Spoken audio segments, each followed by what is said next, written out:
We live on a beautiful planet. Today, our natural landscapes also boast man-made wonders, icons of engineering and architecture. So what are the world's modern wonders? We've compiled our top 7, from the tallest building on Earth to the longest underwater tunnel, from aviation's greatest airliner to engineering's greatest work of art. These are our modern wonders.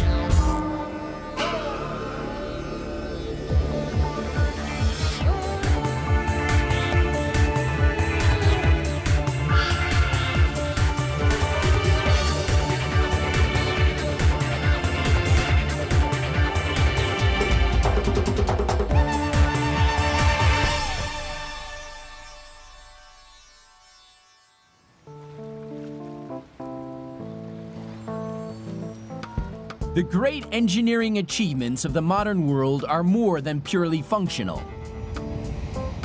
The visionaries who dreamed up their imposing shapes fused art and science to create structures of dramatic beauty. Our bridges, dams, and skyscrapers dominate our landscapes, as the pyramids dominated those of ancient Egypt. They are testaments to the creative genius of humankind. In the next 2 hours, we tunnel under, climb up, jump off, and fly with the greatest marvels the modern world has to offer.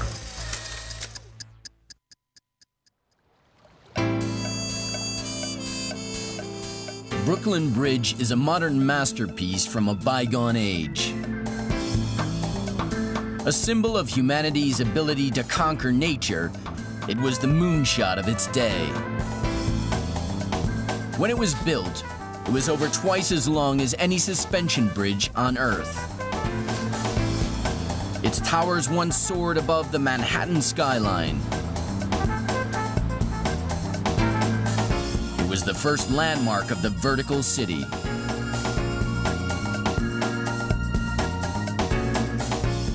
Yet a mysterious disease struck its workforce during construction and paralyzed its chief engineer.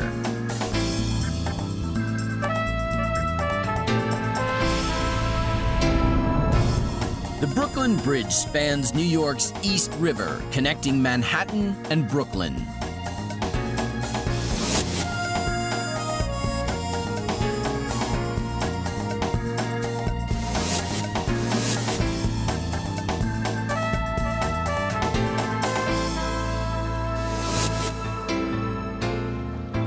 The Brooklyn Bridge is an immense and complex structure.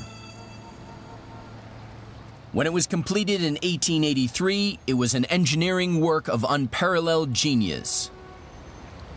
Though built in the age of the horse and cart, it's so strong that it now carries up to 150,000 cars a day. Keeping this old workhorse in top condition is the job of the East River Iron Workers. I love working on the Brooklyn Bridge because it is the most famous bridge in the world. If you see it in movies, you see it in commercials, it's everywhere. Once you come up here, it becomes part of you. It's like every time you see it, it's like, that's my bridge. My favorite bridge is the Brooklyn Bridge because it's a work of art. There's no other bridge like this in the world. It costs $3 million a year to keep the bridge operational.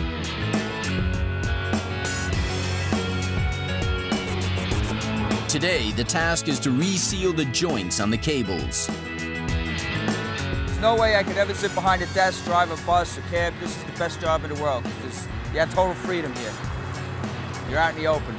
It's beautiful.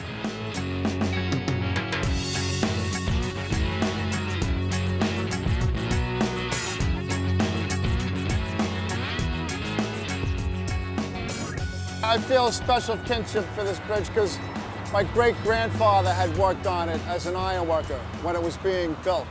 I'm a 4th generation iron worker now.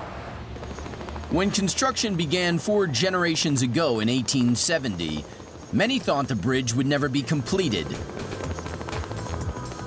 Over 1.25 miles long in total, the main span measures 1,600 feet.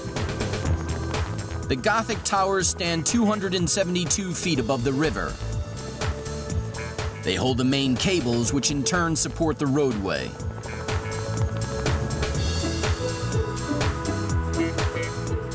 Just one of these cables contains more than 3,500 miles of wire, enough to stretch from New York to London, England.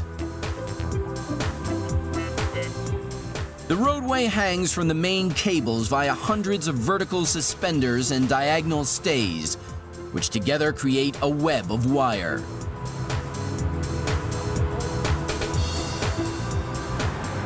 The bridge was designed to be robust enough to cope not just with the traffic of the time, but the traffic of the future.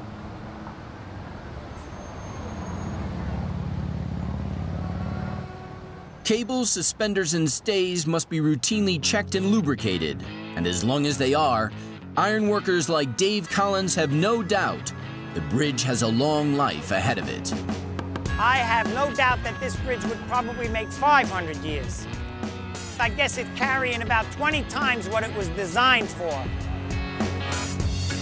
So basically what we're going to do today is just inspect the clamps, look for loose ones, and for some erosion of some nature.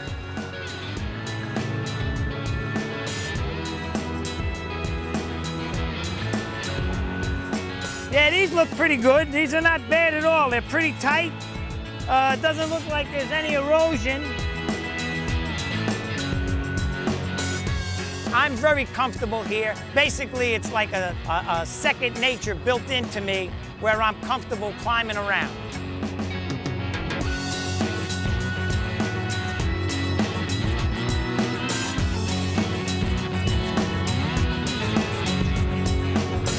That'll be it for today, I guess.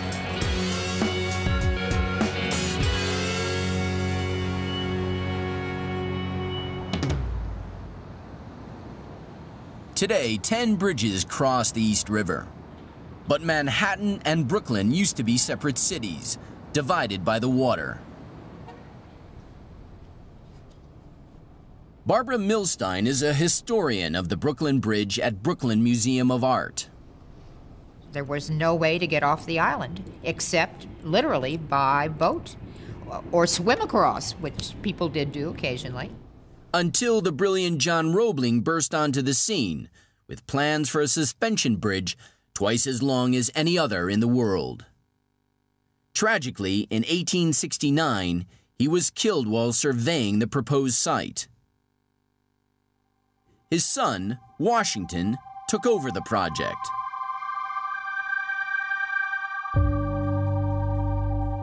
The key elements of the bridge are its Gothic towers, which stand on the bed of the river.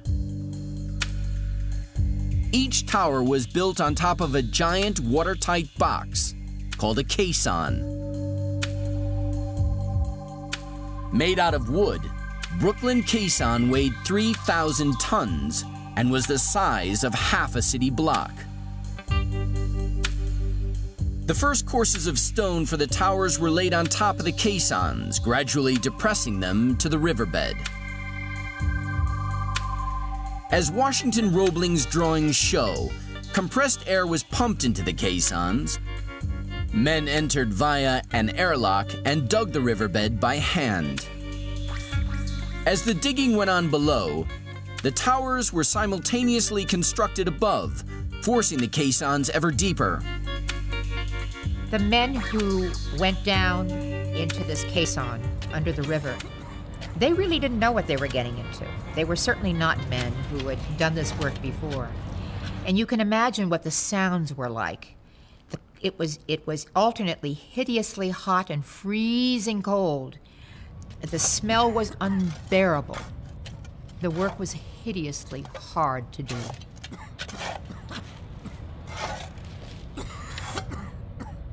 Several men died from a mysterious illness known as Caisson's disease. In fact, they were victims of what scuba divers now know to be the bends. The trips in and out of the pressurized caissons caused nitrogen bubbles to form in their veins, damaging their nervous systems. Washington Roebling himself was disabled by the bends, and he had to direct operations from his bedroom overlooking the construction site. It took over a year to complete the foundations. The men left the caissons for the last time, and they were filled with concrete. It took almost 14 years to complete the bridge, nearly 3 times longer than scheduled. It also cost 27 men their lives. It's difficult today to imagine the excitement generated by the opening of the Brooklyn Bridge in 1883. For the first time, people and commerce could move quickly and easily between Manhattan and Brooklyn. The two separate cities began to merge into one Big Apple. After the building of the Brooklyn Bridge, New York began to grow by leaps and bounds, by super speed. It was incredible, the development of the city. And thus, New York became one of the great cities of the world.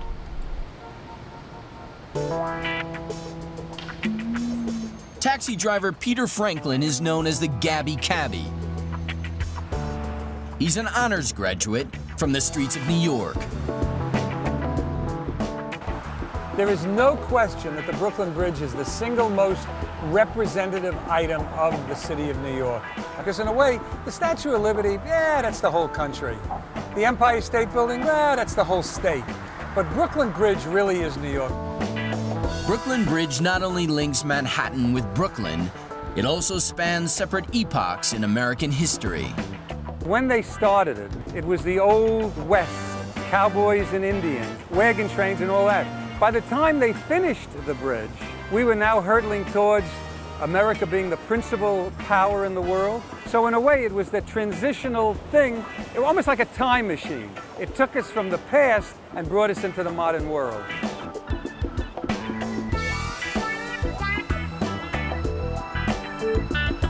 When the Brooklyn Bridge was first completed, there were a lot of people who were afraid to walk across it. They were afraid to walk across it because they had never seen anything of this magnitude, and they thought to themselves, gee, is this thing going to stay up or not? Despite the fears, over 150,000 people turned up to walk across the bridge on the day it opened. As a matter of fact, on the first day, I understand they charged 1 cent for people to walk across. On the second day, realizing they had a good thing going, they charged 3 cents. And if that doesn't sum up businessmen of New York, I don't know what does. The pedestrian boardwalk is the heart and soul of the bridge, a place to exercise, socialize, and enjoy the view. It's as much a park as a bridge. And it even has its own police patrols, just in case.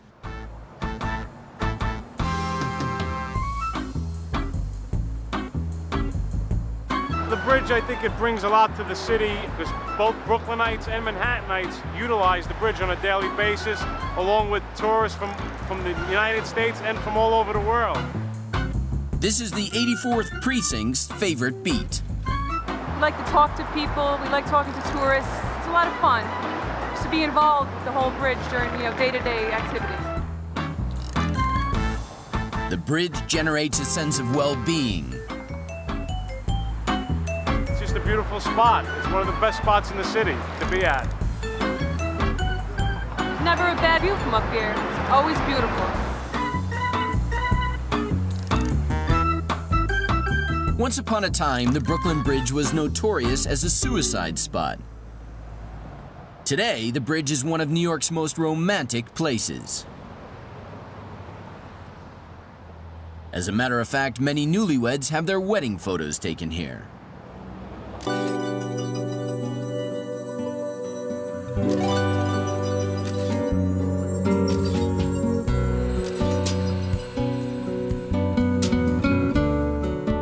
John Roebling never lived to see the bridge he designed. But his vision ensured that it has flourished for well over 100 years. Brooklyn Bridge remains one of the main arteries of New York, the world's greatest city.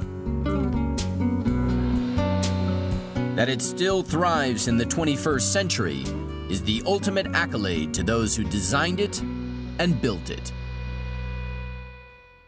Coming up, hair-raising stunts atop the world's tallest building.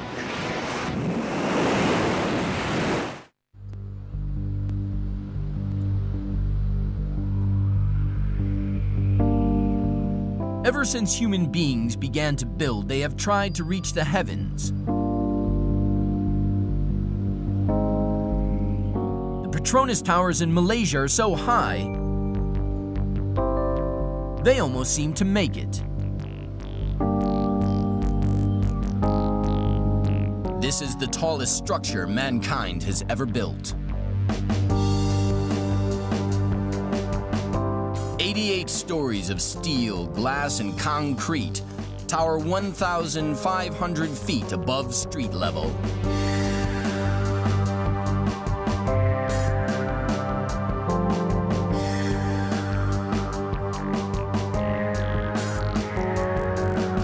And this is what it feels like to jump off it.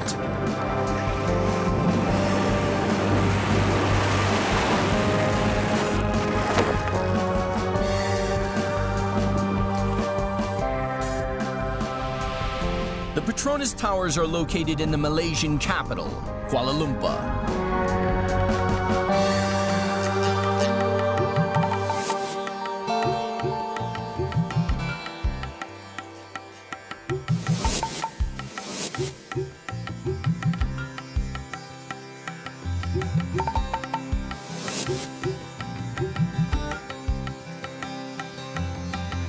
The Petronas Towers are the headquarters of Malaysia's national oil company. Each tower can house 5,000 employees. The towers are cloaked in 170,000 square yards of stainless steel and tinted glass. When the sun shines, they sparkle like tropical diamonds. They fill with light like cathedrals of old.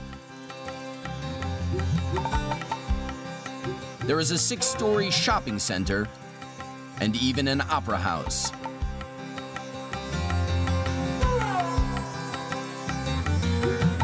A sky bridge creates a passage between the towers at mid-height. The result is a building that is as unique to Kuala Lumpur as the Eiffel Tower is to Paris.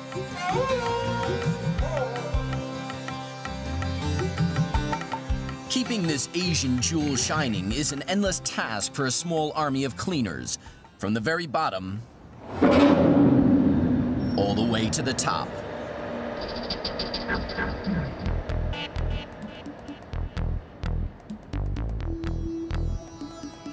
The Petronas Towers have 32,000 windows, and each one is cleaned by hand.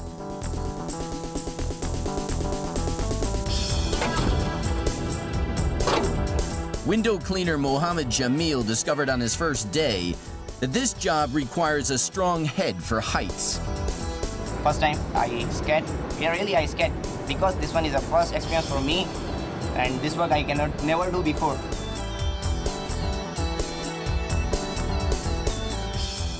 Even the wet sponges must be tied on. From this height, one would hit the sidewalk with the force of a falling brick. For us now, this work is very easy for us. I never talking about the new guy. I don't know about that. So approximately we finish one tower within 4 months or 5 months. Just in time to start all over again. This is one window cleaning job that's never done.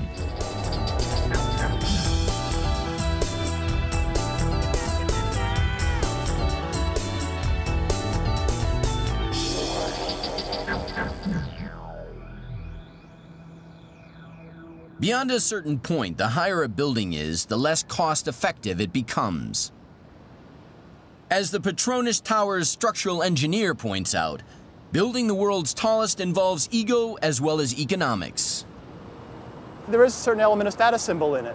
When you do a purely rational economic study, you find that the sort of ideal point at which it doesn't make sense to build much higher is in the range of perhaps 50, 60, maybe 70 stories. So if you're going above that, you're kind of making a conscious decision to do something more. The statement that the Petronas Towers are making is that Malaysia has arrived. In the 20th century, America was the home of the skyscraper. But in the 1990s, the race for the sky shifted eastwards to the fast-growing economies of Asia. The Petronas Towers would proclaim that America no longer went unchallenged. Arleta Arif has been a key figure in the project since day one. When we started, we didn't know we were going to build a very tall building, certainly not the tallest building in the world. Our intention was basically to build a beautiful building, one that would put Malaysia really in the world map, and one that symbolizes what we think we are able to achieve. But the winning design featured towers that would be just 50 tantalizing feet shorter than the Sears Tower in Chicago, the world's tallest building at the time.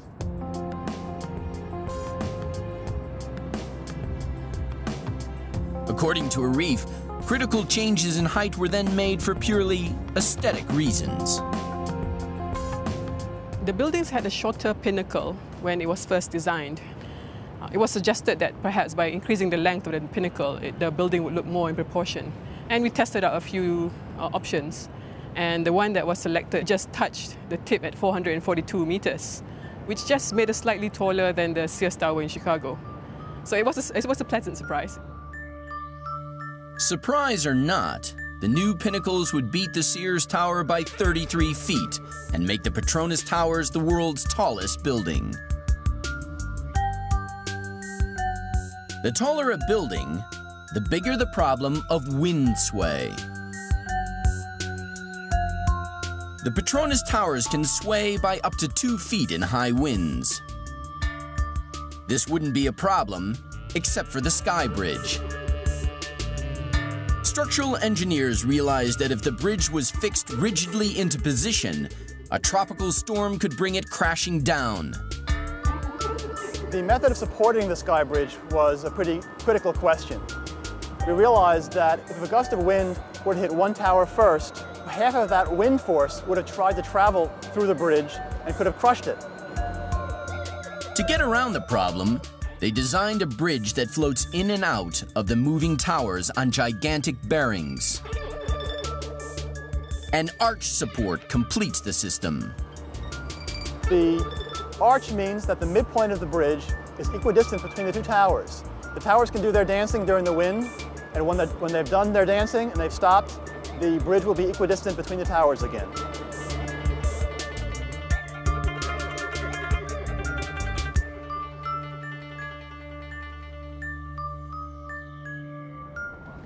High above the Sky Bridge on the 88th floor, these men are in training. They are joining the elite group who clean the pinnacle of the building. It's spires.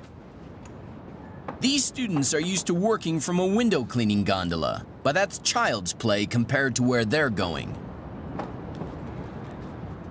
To clean the spires, they must become experts in rappel, also known as abseiling. They think they've got a strong head for heights. They're about to find out. We train them from the ball ring downwards first.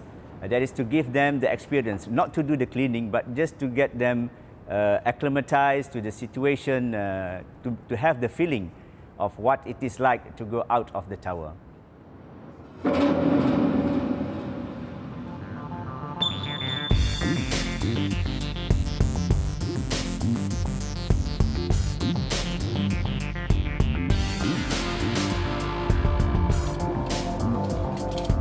Train them in a few phases. The first phase is basic abseiling, and then knowing the rope works. And then we also train these boys to do changing from one rope to another whilst in air.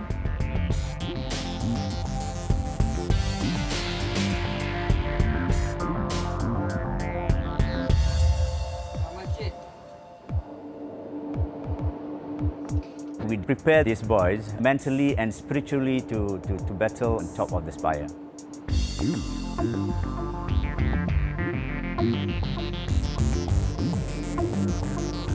A student must undergo intensive training before his skill and nerve are ready for the spire.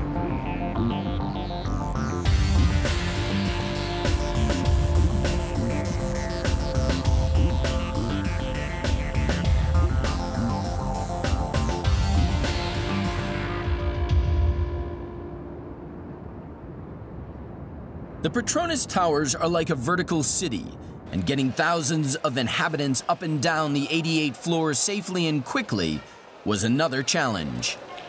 The design of elevators on a high-rise building or a skyscraper is a real challenge because you have a lot of people moving, tens of thousands of people moving up and down. They all want to get to work around the same time, go to lunch the same time, leave the same time. So you can end up with a huge backup. People have a limited tolerance for waiting. 30, 40, 50 seconds begins to seem like a very long time. Office worker Raz Azaya Mohsin waits in the lobby for the first elevator of her journey to the 83rd floor. Top executives, however, don't have to wait at all. They have the option of leasing an elevator for personal use. I'm almost there. Can you bring the lift down to the lobby, please? As he enters the building, his private elevator is already waiting to take him to the 86th floor. Raz's is only just arriving.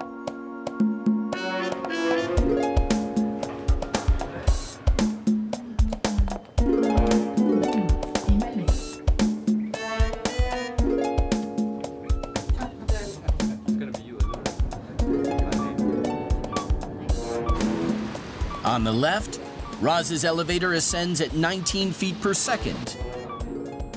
On the right, the executive climbs much faster, so fast that he must equalize the pressure in his ears. Raz's ride only goes as far as the sky lobby, halfway up the towers. While the executive continues on his way, she must take an escalator up one floor to catch her next ride, a local cab that will take her on to the top half of the tower. Meanwhile, the executive's private elevator has whisked him non-stop to the 86th floor. He's already at his desk working, while Raz is still on the move. By the time she reaches her destination, deals may have already been cut 3 floors above. Nonetheless, the elevator system has got her 1,180 feet up in less than 2 minutes. Up next, a death-defying climb to the top of the spires. These men are preparing to climb the spire of the world's tallest building, Malaysia's Petronas Towers.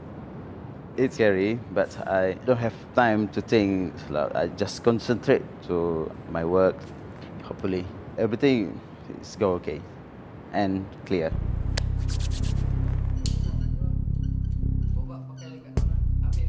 Ismail is wearing a video camera strapped to his helmet to chronicle the climb. If he makes it, no camera will have been higher on any structure on Earth.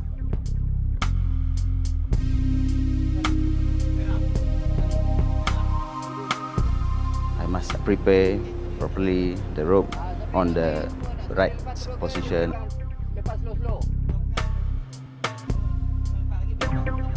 Ismail climbs the spire first to fix the rappel ropes. If he makes a mistake, his student will fall.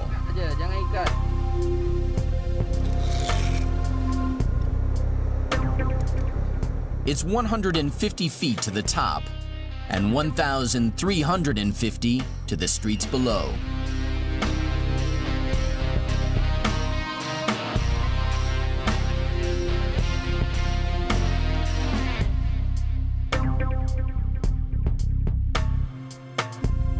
The wind can gust at up to 70 miles per hour at this height. The spire can sway by several feet.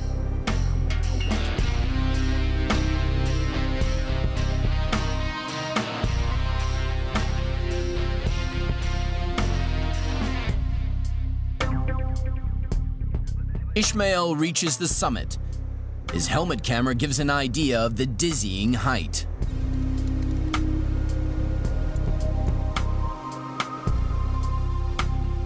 With the rope fixed, the trainee begins his ascent.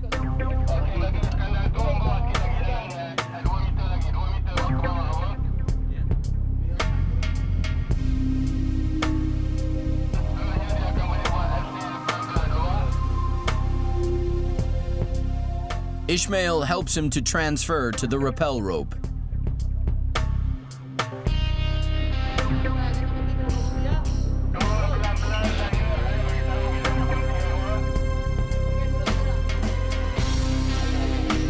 This job is so dangerous that the spires are cleaned only once a year.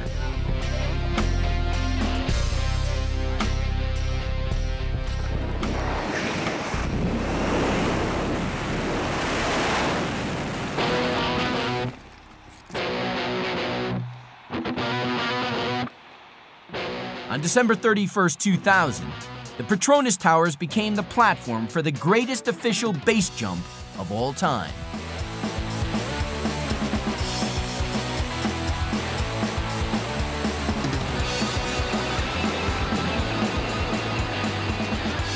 "15 daredevils from around the world leapt into a new millennium and straight into the record books."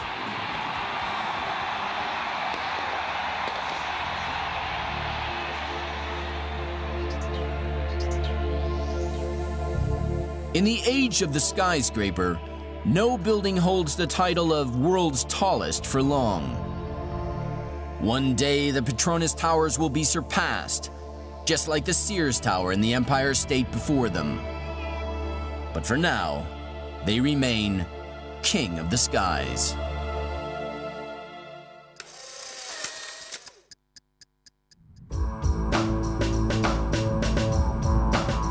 Concorde is the greatest civilian aircraft ever built. In the Aviation Hall of Fame, Concorde stands second only to the Wright brothers' maiden flight. Even before she leaves the ground, she goes like a bat out of hell.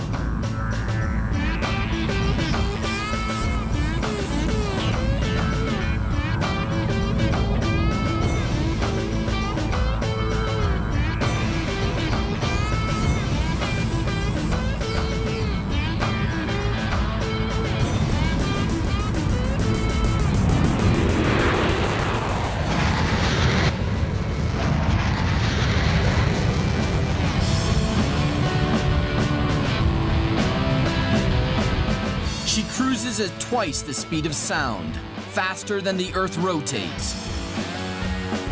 Take off from London in the evening, and you can watch the sun rise in the west. Concorde has been flying for over 30 years, but she's so far ahead of the pack, she's out of sight.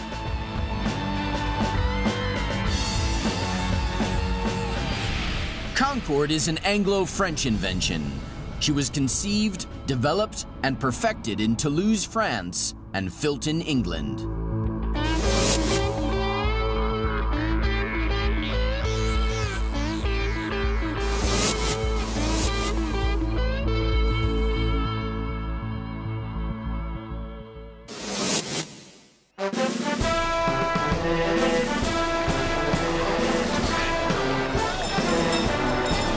Tuesday, June 4th, 2002. 50 years ago today, Elizabeth II was crowned Queen of England.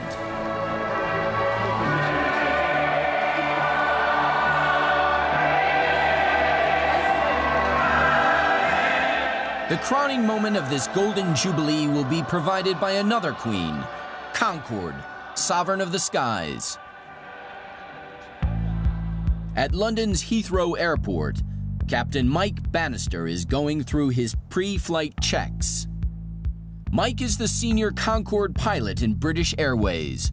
There are 12 pilots in the team, but as number one, he's first choice to fly today's mission. I'm very honoured to be involved in the Jubilee Flypast later on today. It's a great thrill. We've been preparing for it for over 4 months, and very soon we'll be setting off to join up with the world's leading aerobatic team, the Red Arrows. At the time of the Queen's Silver Jubilee in 1977, Concorde had already been in service for 1 year.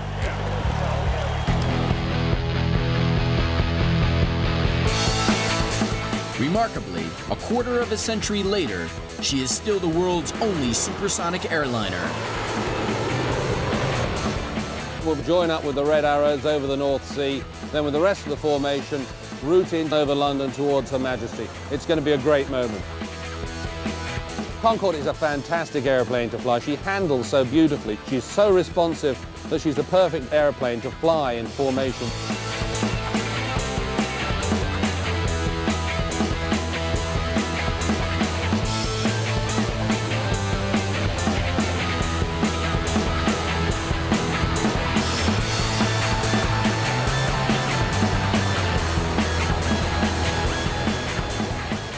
I'm seeing all of the Mall and the whole of the front of Buckingham Palace. Truly millions of people there waving.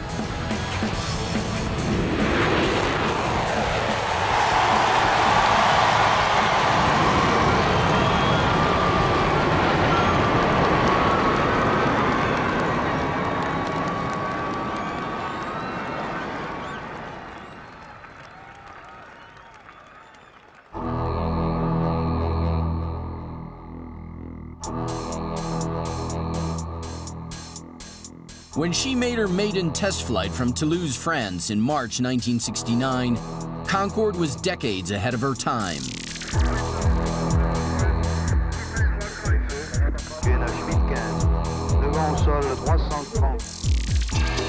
The transistor radio was still considered a neat new idea. Home computers and even digital watches were still a dream. Yet here was an aircraft which aimed to carry 100 passengers at twice the speed of sound.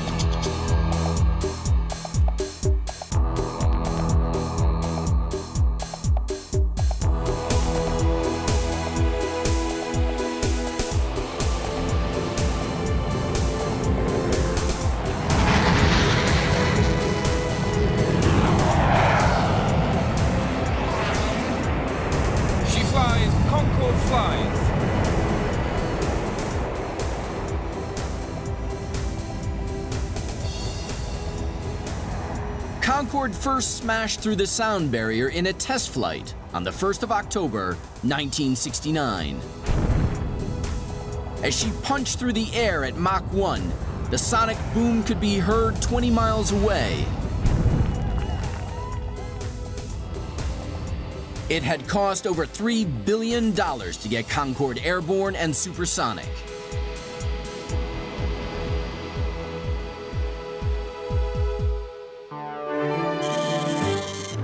The 4 engines each provide 38,000 pounds of thrust, the equivalent of 6,000 family cars. Concorde is the only civilian aircraft that has afterburners. When lit, they give 20% extra thrust. The air intakes slow the speed at which the air hits the engines from 1,500 miles per hour to just 500 within their 11-foot length. The Gothic wing is sculpted from aluminum. There are no joints or welds. The Delta wing allows Concorde to take off and land at low speed, yet still fly supersonic. The trademark nose can drop by 12.5 degrees. Concorde has a high angle of attack on takeoff and landing. If the nose were fixed, the pilots would not be able to see the runway beyond. After the break, land before you leave on Concorde, the supersonic time machine.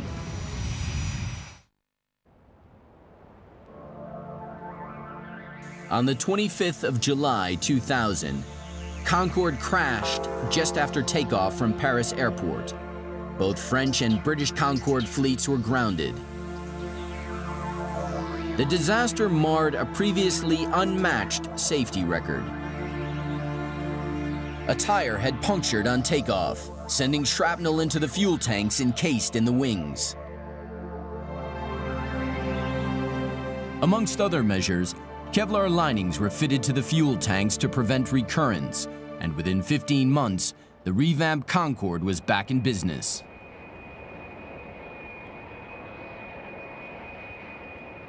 Concorde now flies 3 times a day from London and Paris to New York.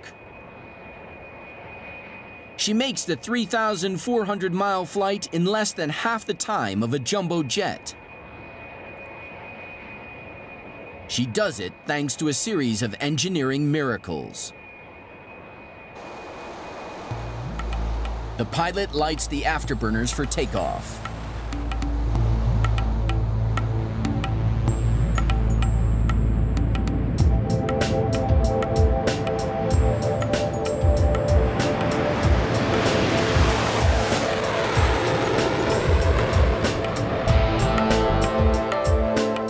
The nose is raised and the afterburners are switched off.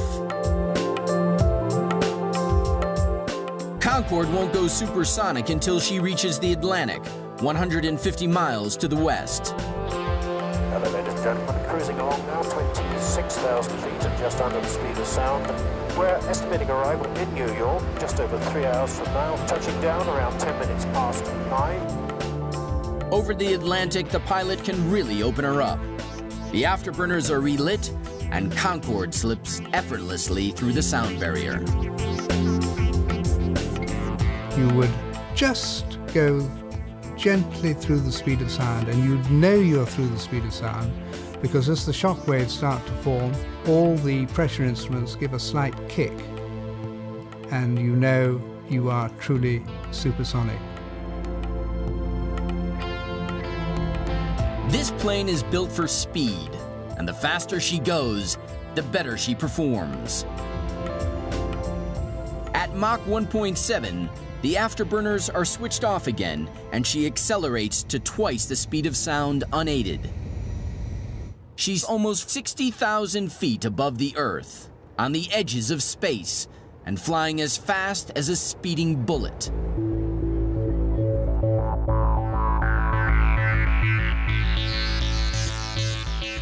Having beaten the sound barrier, Concorde must now beat the thermal barrier. At Mach 2, air friction heats her skin to 260 degrees Fahrenheit, well above the boiling point of water. Concorde's engines power the air conditioning system. Without it, the passengers would cook. As the plane heats up, she actually lengthens by up to a foot. Fortunately, the designers thought of that, and throughout the airplane there are areas where the aircraft stretches. Only one of those is noticeable, and that's on the flight deck. There's a section between the flight engineer's panel and the piece behind where you can't get a sheet of paper on the ground, but in the air it opens up and you can get your whole hand in there. There's an apocryphal story about one of the early pilots putting his hat in that gap in supersonic flight. When he came down and landed, he couldn't get it out. At this speed and height, jet fighter pilots must wear pressure suits and oxygen masks. Yet Concorde's passengers and crew need no special apparatus. It is the ordinariness of the ride that makes her so special. If you think about it, you're flying at twice the speed of sound on the edges of space, and the passengers are sitting there in total comfort in their shirt sleeves, drinking champagne and eating caviar in a completely normal environment, and that is one fantastic achievement. In 1996, Concorde made the transatlantic flight in record time, 2 hours, 52 minutes and 59 seconds. That's an average ground speed of over 1,200 miles an hour for the entire flight. New York is 5 hours behind London time, and as the flight takes less than 3.5 hours, Concorde lands before it leaves. Concorde is a time machine. She's a great airplane to fly from a pilot's perspective and a fantastic airplane from a customer's point of view. And nothing else offers you the opportunity to buy back time, to travel faster than the Earth rotates, to literally arrive before you leave. 30 miles out from New York, the pilot lowers the nose cone ready for landing.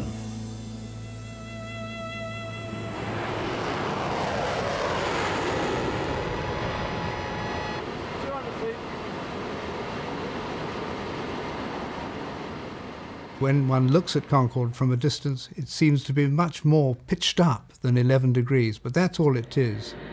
And then, of course, you touch down gently on the runway, reverse thrust, another roar from the engines, and you come to a stop. Concorde may be over 30, but she's still turning heads. Concorde is a piece of 20th century sculpture. It's a fusion of art and technology. And it looks so beautiful, it looks so right. It just captures people's imaginations. She is likely to be over 50 years old before another supersonic airliner comes along. Perhaps it's a case of being unable to improve on perfection.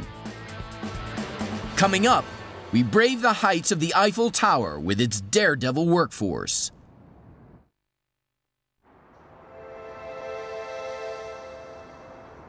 The Eiffel Tower is Europe's most recognizable landmark. This metal obelisk is a shrine to the engineering brilliance of the 19th century.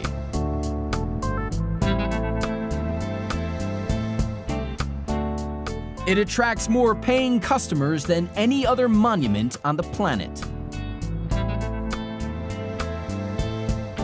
When built, it was twice as high as any structure on Earth.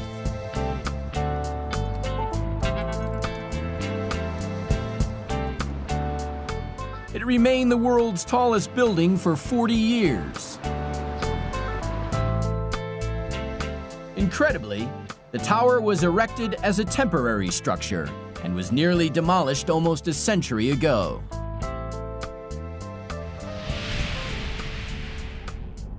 The Eiffel Tower is situated in the heart of the French capital, Paris.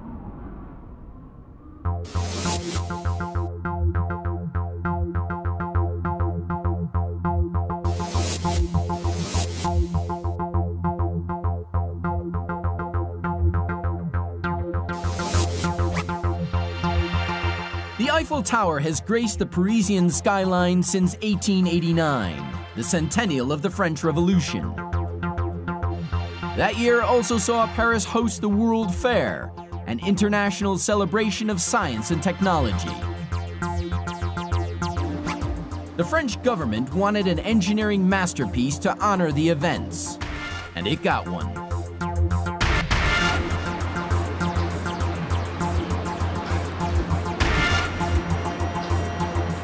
The Eiffel Tower was a futuristic building, decades ahead of its time.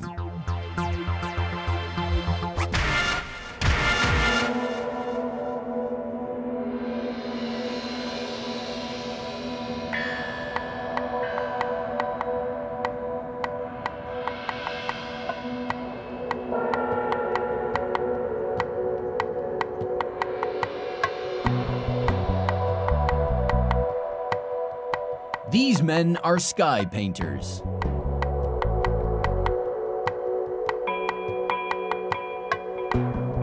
Since its construction, the Eiffel Tower has been given a fresh coat of paint every 7 years. Now, the 18th painting campaign is underway.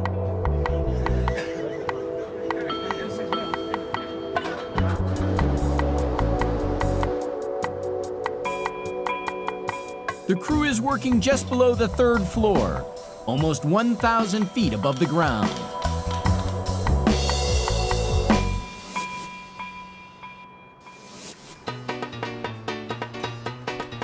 The tower consists of 240,000 square yards of metal, and every inch must be covered.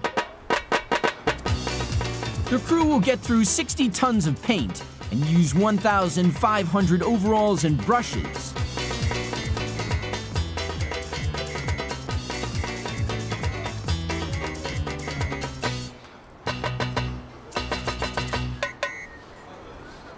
the years, this Iron Lady has worn different colored coats.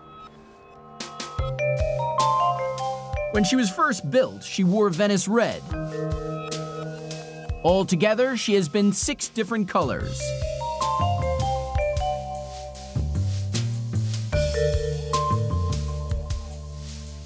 Since 1968, she has been Eiffel Bronze. The tower was the brainchild of Gustave Eiffel, a visionary engineer who specialized in building iron railway bridges. His 5,000 blueprints for the tower's assembly were hand-drawn and incredibly detailed. Construction began in 1887. The tower would be made from over 18,000 metal parts, held together by 2.5 million rivets.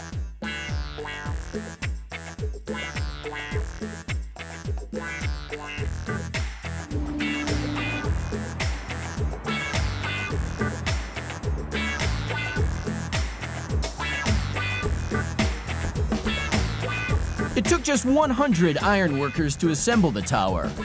To the Parisians watching from the streets below, they were virtually invisible. Seen from the ground, when you could see about 80 people spread on that surface at 50 meters, it looks like ants you don't see anymore. So people had the impression the whole thing was going up by itself.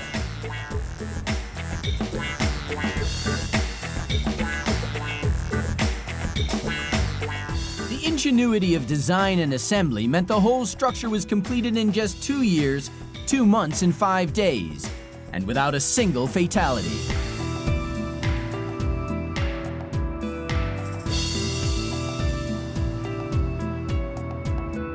The tower is shaped by aerodynamics. It is literally sculpted by the wind. Every curve, every strut was designed to minimize the amount of wind resistance. The spaces between the iron were as important as the iron itself. The metal structure weighs only 7,300 tons, yet it barely moves, even in the strongest winds.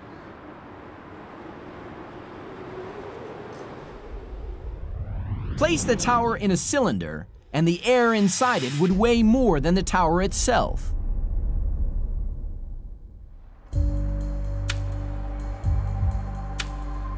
The physical beauty of this spider web in the sky saved it from an early demise. The Eiffel Tower was only meant to stand for 20 years, but it became a permanent feature on the Paris skyline. Next up, how Gustave Eiffel made a king's ransom. Gustave Eiffel stood to make a fortune from the newly built Eiffel Tower if he could entice enough paying customers. Few would be prepared to climb the 1,665 steps to the top, so he installed hydraulic elevators to carry them.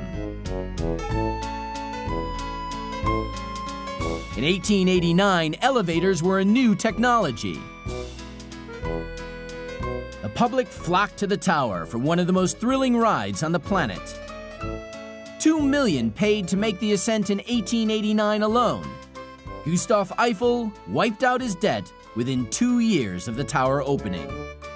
To be in the center of Paris at 300 meters and to look down to the city would have been a spectacular thing.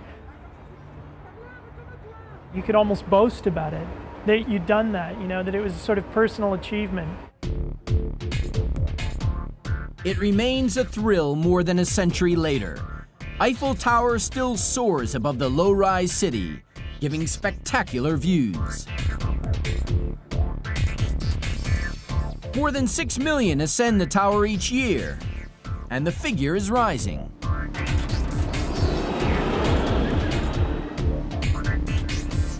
All the more incredible, then, that the hydraulic elevators from the 19th century are still operating. They are maintained by a team of dedicated engineers. These lifts are probably the last example of the 19th century technology. Still working, still used. and we do intend to keep them alive. This cylinder weighs over 200 tons. As the cylinder drops, it pushes this piston. The piston pushes this trolley, which in turn pulls these cables, which lift and lower the elevator cabins.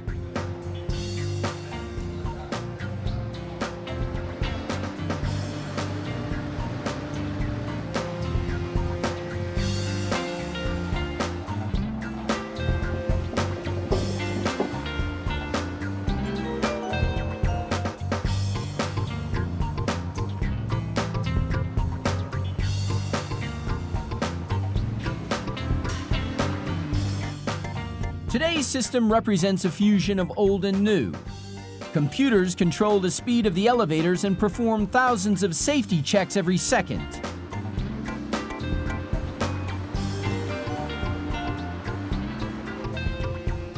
And yet the pistons are still lubricated as they always were, with goose fat.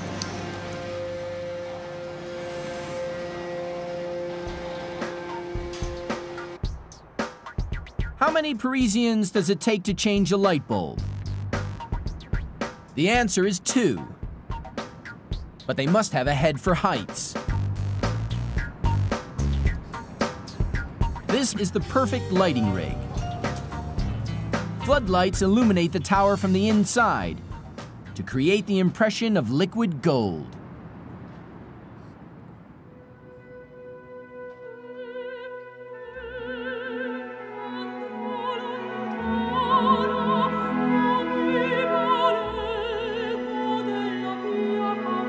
Eiffel Tower was a pioneering work of genius.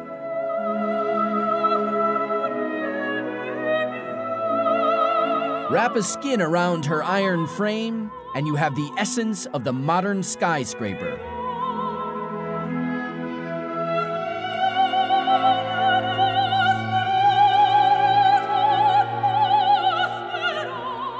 She has stood guard over Paris for more than 100 years.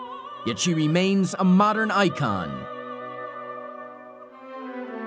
an anthem to the world of iron and technology.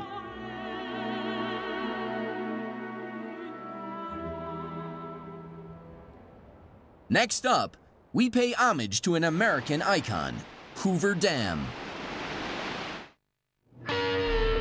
Hoover Dam, an American pyramid. A concrete giant in an unforgiving desert. Building a dam, it's a lot of hard work, I gotta tell you. Many said it couldn't be done. Many died in its construction. Hoover's not just any dam, it was the first of its kind, size, magnitude. Its completion was a victory of human courage in the face of adversity. It tamed the mighty Colorado River, made the desert bloom, and changed the southwest of America forever. It's just incredible to watch and work around the power of water. Hoover Dam straddles the state line between Nevada and Arizona in the American Southwest.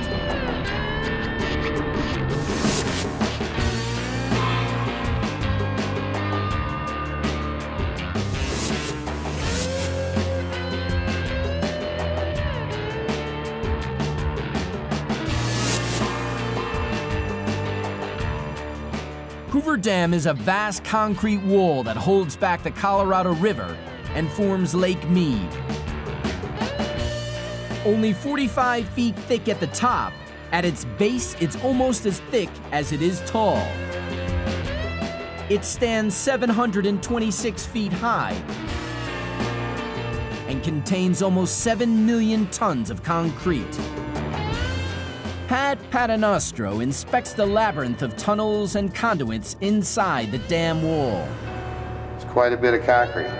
They've said you could pave a highway from San Francisco to New York with the amount of concrete is placed here. In its day, Hoover was the biggest dam ever built. It remains the largest concrete dam in the Western Hemisphere. But it is more than just a wall. It's a work of art. Ordinary concrete surfaces are transformed by Art Deco designs. There are intake towers standing 400 feet above the lake bed. Italian craftsmen applied the finishing touches, which give the dam its outstanding beauty.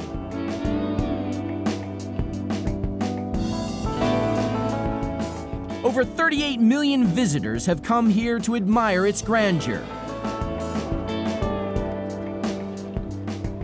They soon learned that without Hoover Dam, the Southwest would be a very different place.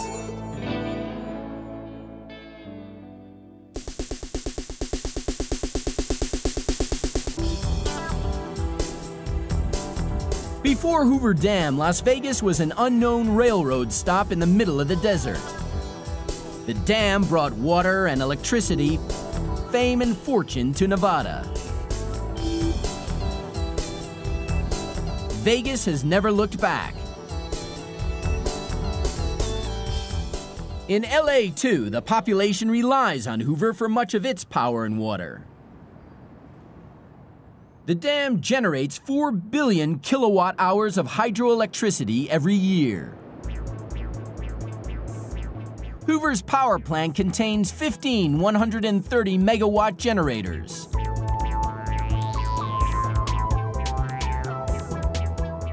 Just one could supply a city of 400,000 inhabitants with all their power needs. But hydroelectric power is just a commercially useful byproduct. Hoover Dam's real job was to control the Colorado River. The Colorado ran wild for countless eons as it carved the Grand Canyon in its race southwest to the Gulf of California. America's most dangerous river seemed untamable. Annual spring floods caused misery and ruin for farmers in Southern California.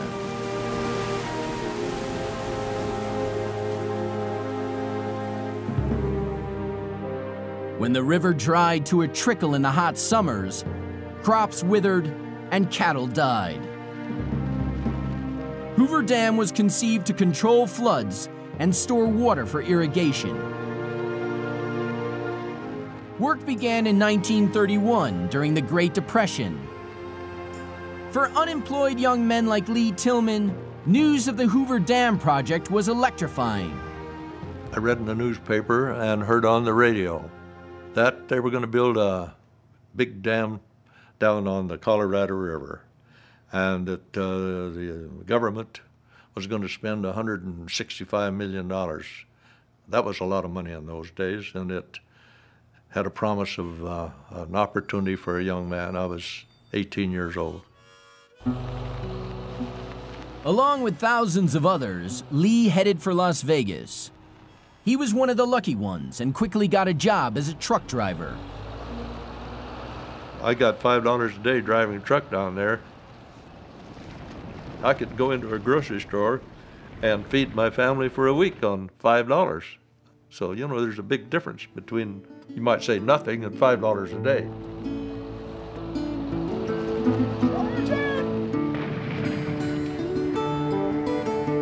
The deadliest job belonged to the high scalers, men who swung from ropes 1,000 feet above the ground to blast and scrape the canyon walls in preparation for the dam's concrete. It was said that only the most desperate became high scalers. If you weren't starving, you didn't need this job badly enough.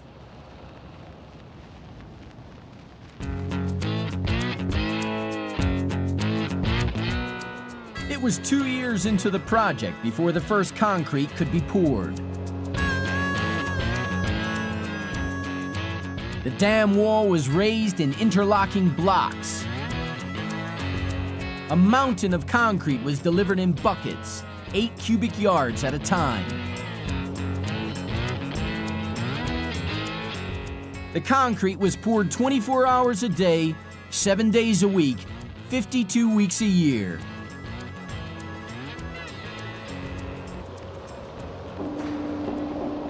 working conditions were extreme. 1931 was the hottest year on record. Temperatures soared above 140 degrees Fahrenheit. None of us were used to this heat that came from someplace. So there's no place like the heat was here then. The canyon was an oven. By August 1931, 14 men had already died of heat exhaustion. The conditions were so harsh that at first Lee barely registered the magnitude of the project. After it began to come up a little ways, I remember thinking one time, my gosh, I'm a part of something that's just tremendous.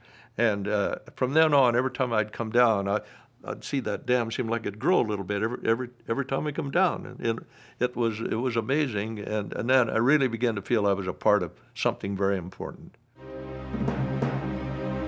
For 2 solid years, the concrete continued to pour. Then, on the 29th of May, 1935, the job was done. 2 years ahead of schedule and under budget, an army of the unemployed had written itself into the history books.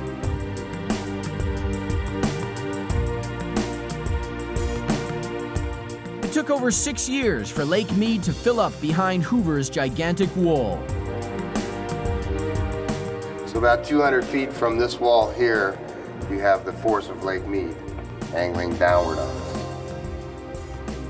It's about 45,000 pounds per square foot. So if it breaks today, we're going to Mexico.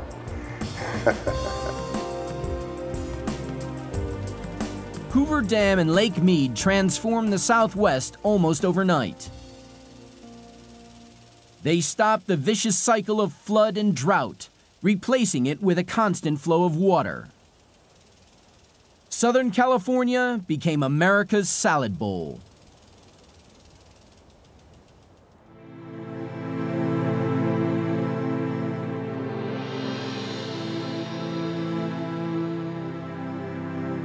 Hoover Dam is no longer the largest dam in the world, but it is still the greatest. It's both a masterpiece of engineering and an architectural classic.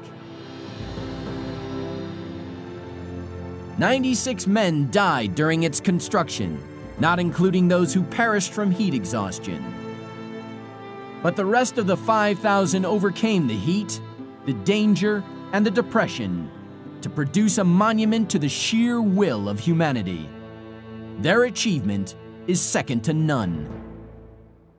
After the break, take a ride along the Panama Canal and through its deadly Hell's Gorge.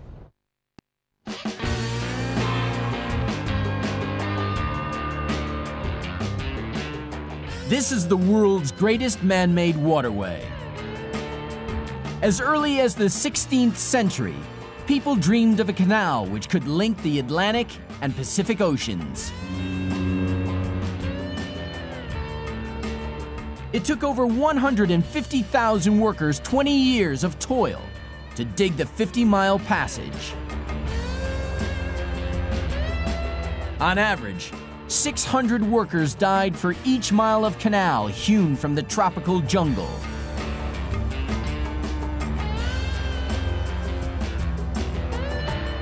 Since it was completed in 1913, almost 1 million ships have passed through the Panama Canal. Before the canal, it took 6 weeks to sail from New York to San Francisco via the treacherous seas around Cape Horn.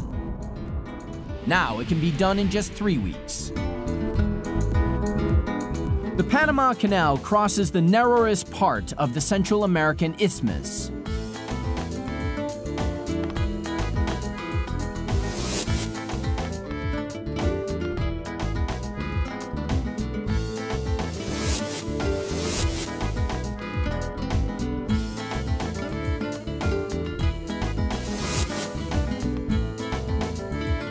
Panama has a mountainous interior, so the canal is not a simple trench between oceans. Rather, it is a lock and lake system that carries ships up and over the high ground.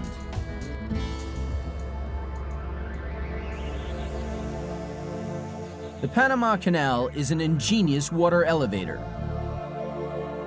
It lifts ships 85 feet from sea level via a series of locks and then lowers them back down again on the other side.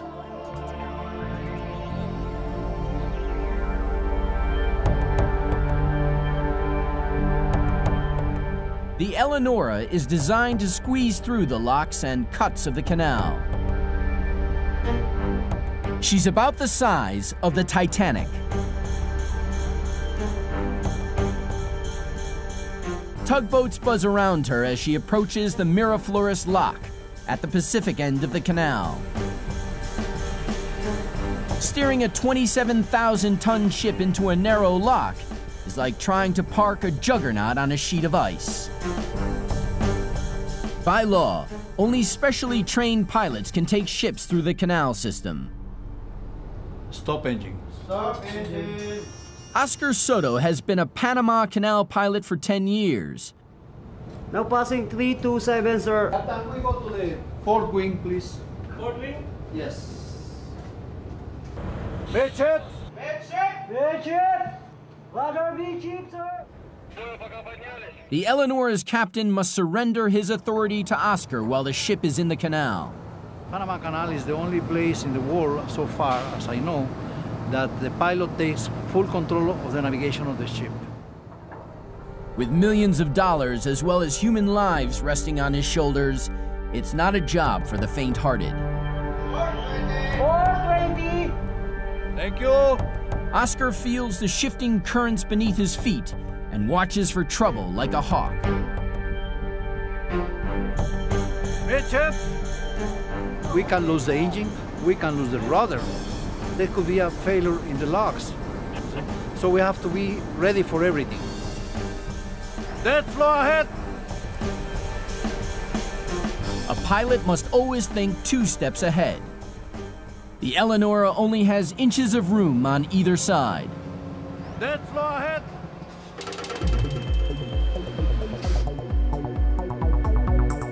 The gates shut and the water level rises until it equalizes with the chamber ahead.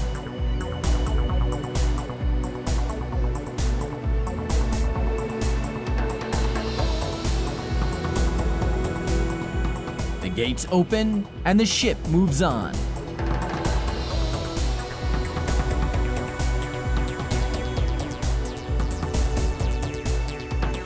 The Miraflores locks raise the Eleonora 54 feet above sea level. 3314. She sails on towards the Culebra Cut, a 9-mile gorge carved from the rock of the Continental Divide.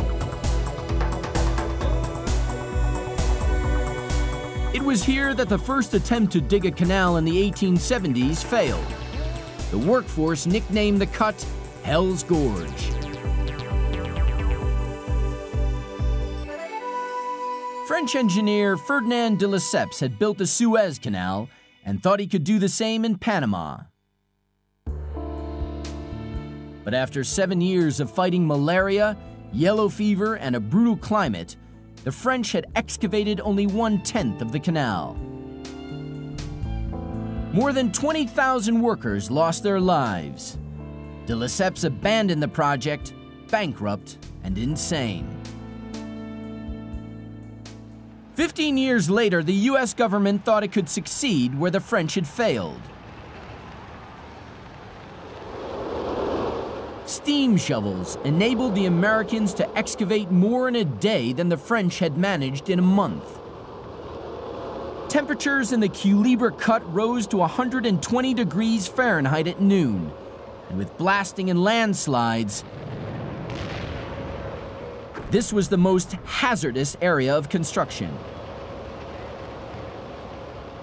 It involved removing millions and millions of cubic yards of rock, solid rock. At one point, there were 13,000 people working there. It was 12-hour shifts, very intensive schedule, day after day, only Sundays off.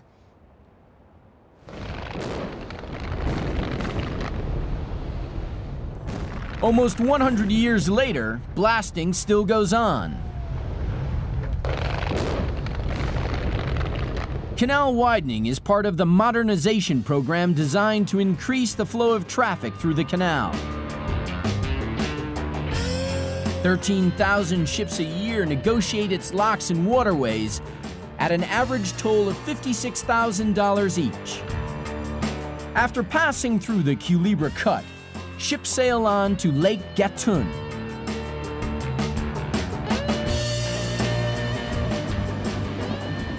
The 164 square miles of Lake Gatun were created to provide the water needed to work the locks. The rainforest is responsible for Panama's high annual rainfall, which keeps the lake topped up. But the forest is under threat. 2/3 of it has been chopped down this century.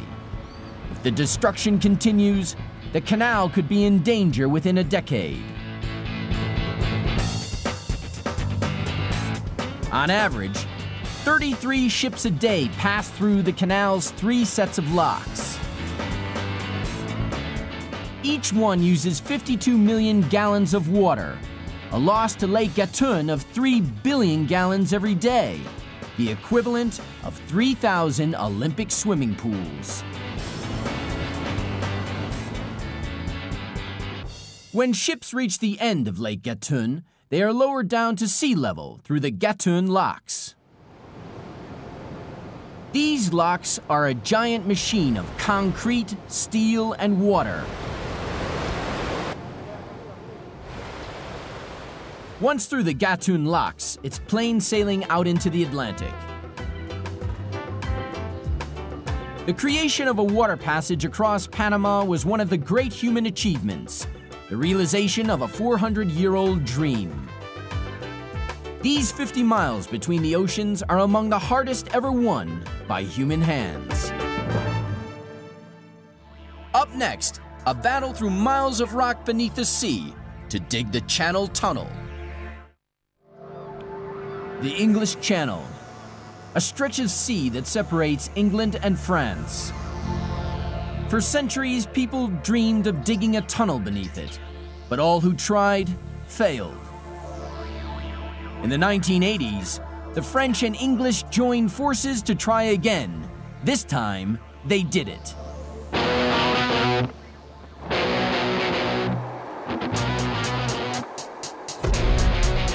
13,000 workers, 10 million tons of equipment, 93 miles of rock. This is the longest marine tunnel in the world. Many believe it's the world's greatest modern wonder. The Channel Tunnel passes beneath the sea between Folkestone, England, and Coquelles, France.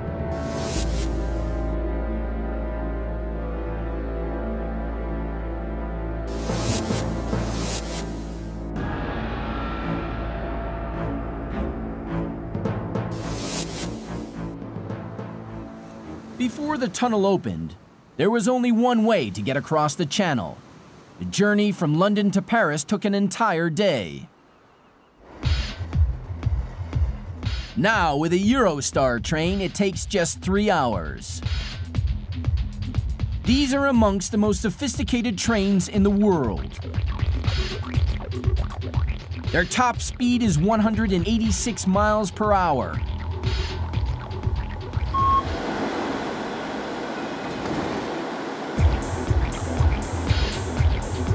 Eurostar really flies. It gets you from the center of London to the center of Paris in less time than it takes by plane.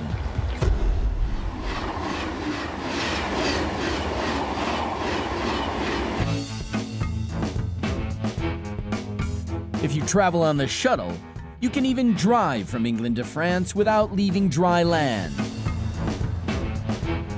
But before the tunnel opened, this man crossed from England to France on foot. The last time this happened was during the Ice Age.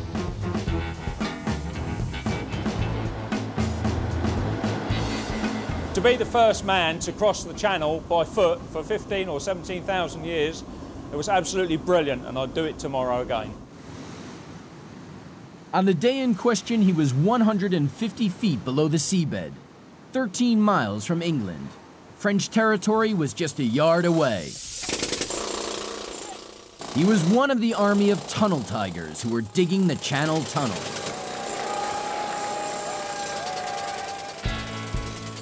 Graham's counterpart on the French side was Philippe Cosette. Both sides had been digging towards each other for a total of 24 back-breaking miles. Now they were separated by a yard of rock. At 11:13 a.m. on December the 1st, 1990, England ceased to be an island. We reached through, we shook hands, we exchanged greetings and we exchanged the flags. When we actually broke through, there was a wind howling through the hole, and it actually took my helmet off. The first land link since the Ice Age was finally opened. Graham had the honor of being the first to cross into France. Philip and myself do realise that we were involved in a moment of history, and we realise that it's only going to happen the once. Because even if you do another Channel Tunnel, they're not going to break the record. We've done it. We've made history. It took the Tunnel Tigers 3 years to dig their way into French territory. By train, Graham's journey from coast to coast takes only 20 minutes. Strictly speaking, there is not one Channel Tunnel, but 3. 2 rail tunnels run either side of the smaller service tunnel, in which Graham and Philippe made their historic breakthrough. The tunnels were bored in 12 stages. Both the English and the French teams had to dig 3 tunnels underground, from the coast to the inland terminals, and 3 tunnels under the sea.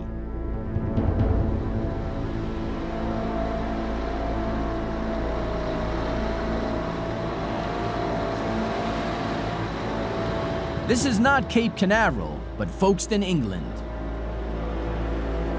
Not the stages of a space rocket, but sections of a tunnel boring machine, or TBM for short. 11 TBMs were used to dig the Channel Tunnel. The largest weighed over 600 tons and measured almost 30 feet across. The sharp end of a TBM is only the tip of the whole machine. The main body stretches back 800 feet and is manned by a crew of 80. The gigantic rotating jaws got to work on the 15th of December, 1987. Its tungsten carbide teeth and blades began to tear their way through the rock. The TBM is a self-sufficient tunneling machine that can dig up to 190 feet of tunnel a day and install concrete lining on the walls.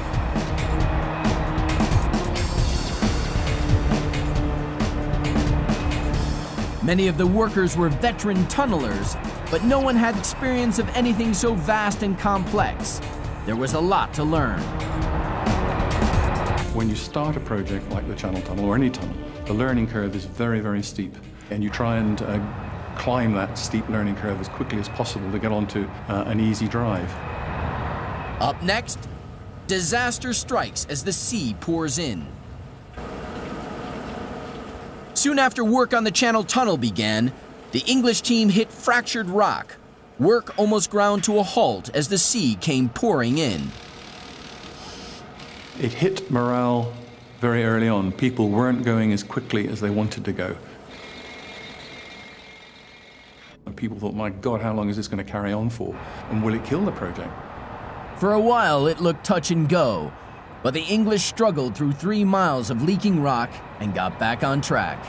There were criticisms of the amounts of money that were paid to these men. Believe me, these men earned every penny. Mile after mile, they drove their mechanical moles onwards.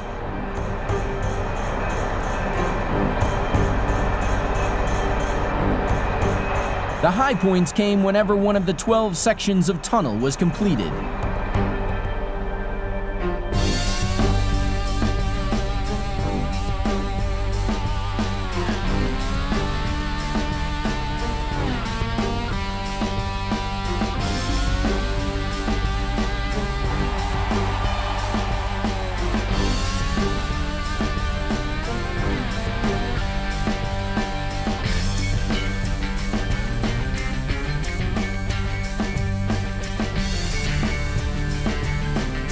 The climax came in the summer of 1991 when the rail tunnels finally met deep beneath the channel. They had fought their way through 10 million cubic yards of rock. They were 2 weeks ahead of schedule and right on target. The biggest undersea drive in history was over.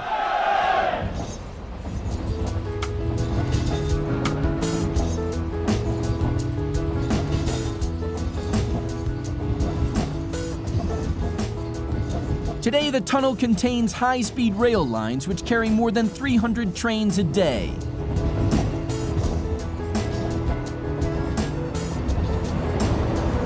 The shuttle locos are among the most powerful in the world. They carry cars and trucks, and their rolling stock are the largest on Earth.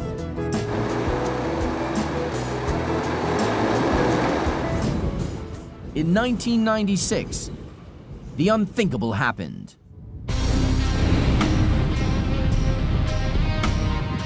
On the 18th of November, a shuttle carrying trucks from France to England caught fire.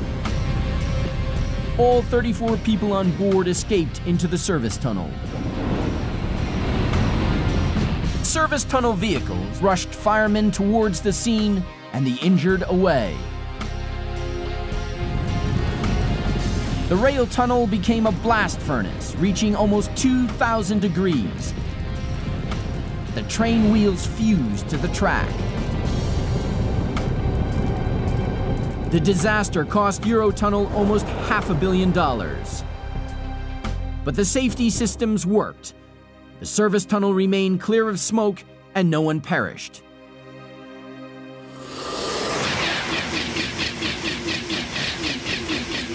Today, the Channel Tunnel is the most heavily used railway system in the world. In the first 5 years of operation, trains carried 28 million passengers and 12 million tons of freight under the sea.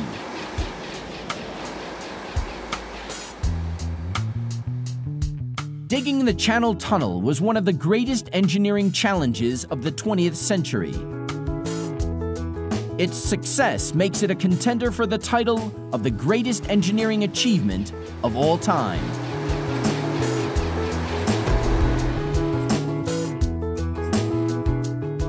These 7 modern wonders each represent staggering victories of human beings over nature.